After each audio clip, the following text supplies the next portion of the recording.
بسم اللہ الرحمن الرحیم۔ معزز خواتین و حضرات، السلام علیکم ورحمۃ اللہ وبرکاتہ۔ استبراء رحم کا حکم کس لونڈی کے لیے ہے؟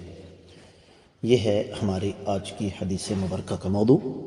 ویسے میں آپ کو بتا دوں کہ اس کے لیے لفظ حدیث ہم اس لیے استعمال کر رہے ہیں کہ یہ حدیث کی کتابوں میں ہے، ورنہ یہ حدیث نہیں ہے۔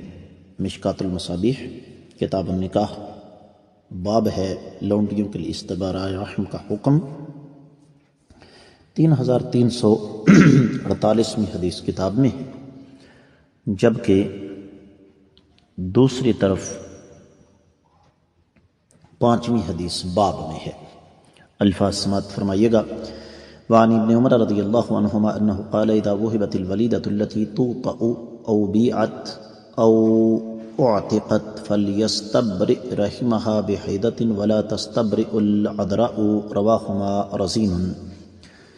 معزز خواتین و حضرات، یہ روایت رزین میں ہے، لیکن صاحب کتاب کہتے ہیں کہ مجھے نہیں مل سکی، لیکن حقیقت میں یہ روایت صحیح بخاری میں ہمیں ملے گی، اور کتاب البیوع ہے، 111واں باب ہے کہ اگر کوئی شخص لونڈی خریدے تو استبراء رحم سے پہلے اس کو سفر میں لے جا سکتا ہے کہ نہیں، 2235ویں حدیث ہے۔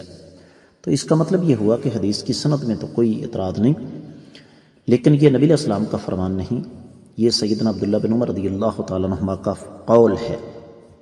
ترجمہ اس کا یوں بنتا ہے کہ سیدنا عبداللہ بن عمر رضی اللہ تعالیٰ عنہ بیان فرماتے ہیں کہ ایسی لونڈی جس سے اس کا مالک جمع کرتا ہو اسے ہبہ کیا جائے یا فروخت کر دیا جائے یا آزاد کیا جائے تو ایک حید کے ذریعے اس کے رحم کے خالی ہونے کا یقین ہونا چاہیے، جبکہ کواری کے لیے یہ حکم نہیں ہے۔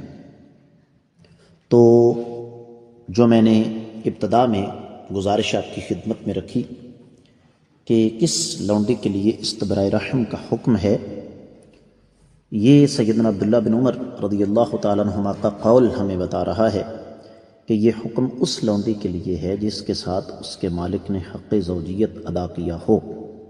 اگر کہ لونڈی کواری ہے تو اس کے لیے استبراء رحم کا حکم نہیں ہے۔